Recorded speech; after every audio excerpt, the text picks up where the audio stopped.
o Senhor fez conhecer seu poder salvador perante as nações. O Senhor nos fez conhecer esse poder, porque nós o experimentamos na medida que nos abrimos à unção espiritual, na medida que nós abrimos a ação do Espírito Santo em nossa vida. Participar da Santa Missa, participar dos nossos encontros bíblicos ou de oração, ou, por exemplo, se engajar na dimensão da catequese, da missão da igreja, no testemunho da caridade, segundo a sua maneira e o seu estado, permitir que esse poder salvador de Deus faça de nós, em primeiro lugar, destinatários, porque nós tornamos, graças à ação do Espírito Santo, unidos a Jesus, mas em segundo lugar também, instrumentos do poder de Deus no mundo. Nós batizados deveríamos ter essa consciência, porque Jesus disse em Mateus capítulo 5, de 13 a 16, vós sois o sal da terra, vós sois a luz do mundo. Um batizado, um cristão, um discípulo que vive verdadeiramente segundo o propósito de Deus para ele, que permite o Espírito Santo o lapidar, unir cada vez mais a Jesus, onde ele se faz presente, aí ele faz a diferença.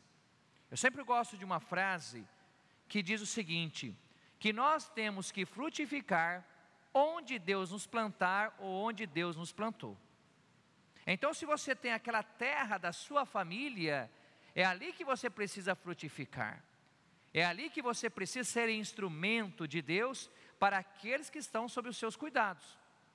No meu caso, como padre, é na minha paróquia, como pároco, pastor da minha igreja paroquial, que eu preciso frutificar e fazer com que o meu ministério seja expressão da santidade do Espírito na minha vida.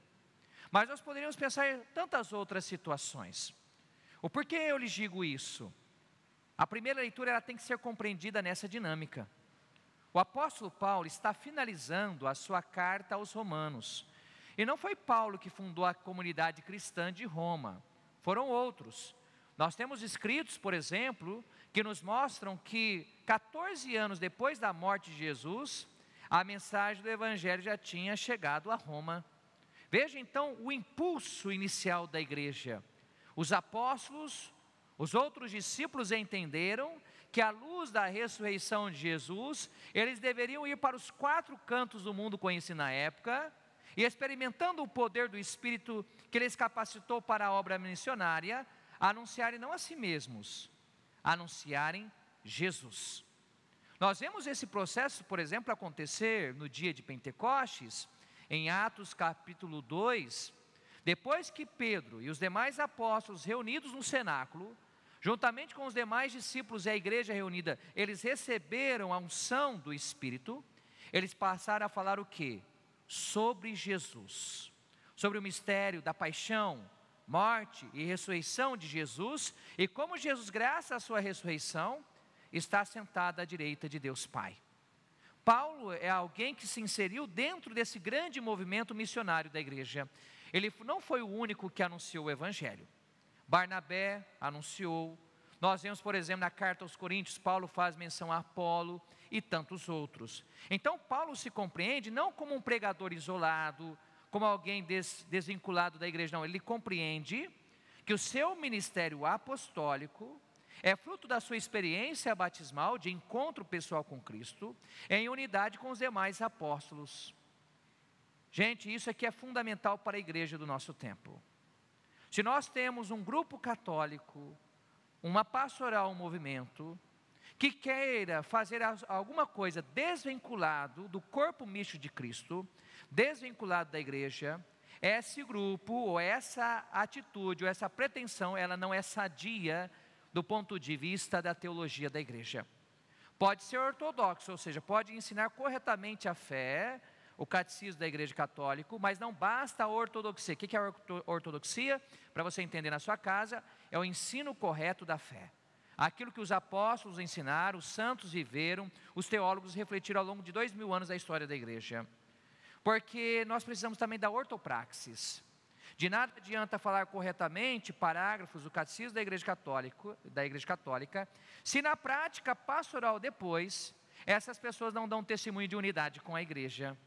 Paulo tinha tanto isso, claro, o que ele falou no final da primeira leitura de hoje. Tendo cuidado de pregar somente onde Cristo ainda não for anunciado, para não acontecer de construir sobre o alicerce alheio. Olha a humildade do apóstolo. Então Paulo olhava o seguinte, aqui, o evangelho já foi anunciado, aqui já tem um pregador da palavra, aqui a igreja se faz presente, então eu com a minha capacidade, vou onde Cristo não é conhecido, é lá que eu vou me fazer presente, é porque é isso que Deus quer para a minha vida. Nós como igreja precisaríamos pensar hoje, assim como Paulo, onde a igreja precisa se fazer presente.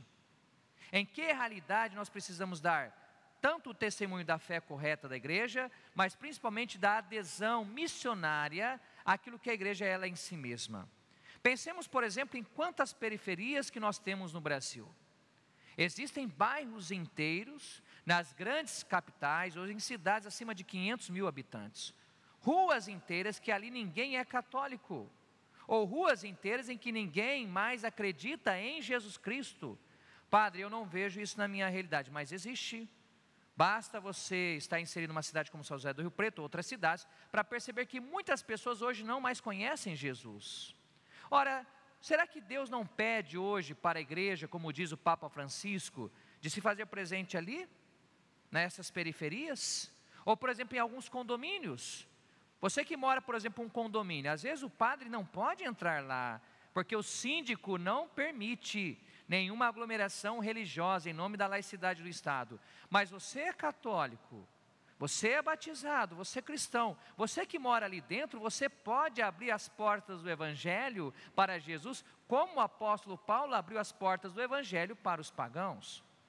Pensemos, por exemplo, as universidades hoje no nosso país, em outros lugares. Universidades muitas vezes que pessoas que acham que o fato de alguém ser cristão não é inteligente, não é verdade. O ateísmo não está ligado à ciência, eu posso ser um cientista e ter fé. Haja vista que muitos cientistas de grande renome na história ocidental, surgiram dentro da igreja católica. Mas ali dentro da universidade, que é o embate, às vezes a crítica à igreja, uma crítica às vezes até ideológica, que não faz justiça à história da igreja, por falta de fundamento, inclusive historiográfico. Será que ali também não precisamos de jovens, de doutores, de mestres, que com carinho apresentem a fé? Pensemos, por exemplo, os hospitais. Às vezes as pessoas estão lá no leito do hospital, e você vai fazer uma visita para um doente, ali não tem só o seu doente, o seu familiar, tem alguém que está ali do lado. E você como católico fala para a pessoa, que religião você tem? Ah, você é católico? Sim, sou católico. Você sabia que existe a unção dos enfermos? Que você pode chamar o padre para vir dar uma bênção para você? Está vendo, gente? Não precisa de muita coisa. O que precisa é de coragem. E hoje nós não podemos mais ter covardia. Por exemplo, vocês acham que é fácil o padre Alice estar aqui falando para vocês aqui? Tudo bem, eu estou vendo o rosto de vocês, sei o que vocês pensam. Mas muita gente está me vendo agora que nem católico é. E eu sei porque pessoas me escreveram, que estão acompanhando, que estão se abrindo à fé. Veja, eu tenho que ter uma coragem aqui para ser criticado. As pessoas que estão lá do outro lado talvez não concordem com aquilo que eu fale. Ou às vezes ridicularizado, ou às vezes ser compreendido. Então nós, para pregarmos o Evangelho, não podemos ter vergonha. Nós temos que ter confiança na palavra de Jesus. E o apóstolo diz exatamente isso, olha, da minha parte, estou convencido a vosso respeito, que vós tendes bastante bondade e ciência. No entanto, em algumas passagens, eu vos escrevo com certa ousadia, isso aqui é parresia, tem que ter ousadia, tem que ter criatividade, não pode se importar com as críticas. E às vezes as nossas pastorais, nossos grupos e movimentos, ficam divididos entre si, porque querem anunciar para as mesmas pessoas, sendo que tem uma multidão que é como ovelhas sem pastor. Pense bem, quantas pessoas hoje precisam receber o Evangelho? Então não faz sentido falar, não, eu anuncio para esse, você anuncia para aquele. Não, gente, não é assim que funciona. Quando nós entendemos o que é ser igreja, e aí nós temos que ter a esperteza. Jesus, quando cita a esperteza aqui no Evangelho, está dizendo o seguinte, olha, nos negócios deste mundo, os filhos deste mundo são mais espertos do que os filhos da luz, podem ser nos negócios, mas e na evangelização? E no anúncio do Evangelho? Nós temos que ter esperteza, nós temos que ser audazes, nós temos que ser corajosos. E como seremos? Se colocarmos Jesus em primeiro lugar. Então o padre que Alisson, eu não anuncio a mim mesmo. Você, quando anuncia o evangelho, você não anuncia a você mesmo, nem o seu grupo. Quem a igreja anuncia? Ela mesma? Não. A igreja anuncia Jesus. E aqui está a força da igreja. Quando a igreja anuncia a Jesus, as portas dos corações das pessoas se abrem, como se abriram em Pentecostes, como ao longo da história São Leão Magno conseguiu fazer com que as portas do evangelho fossem abertas em Roma. Então não é somente o padre, você que está aqui, você que está na sua casa, nós somos missionários. Se você não tem coragem, peça o Espírito Santo, porque pelo batismo você se tornou sacerdote, profeta e rei. E profeta significa o quê? A anunciar Jesus Cristo com coragem, custe o que custar, oportuna e inoportunamente. Que Deus dê à igreja e a todos os batizados, aos sagrados pastores, a coragem de anunciar o evangelho da salvação. E nós continuamos a Santa Missa ofertando a Deus o santo sacrifício do altar, pelo qual experimentamos o poder do Espírito em nossas vidas.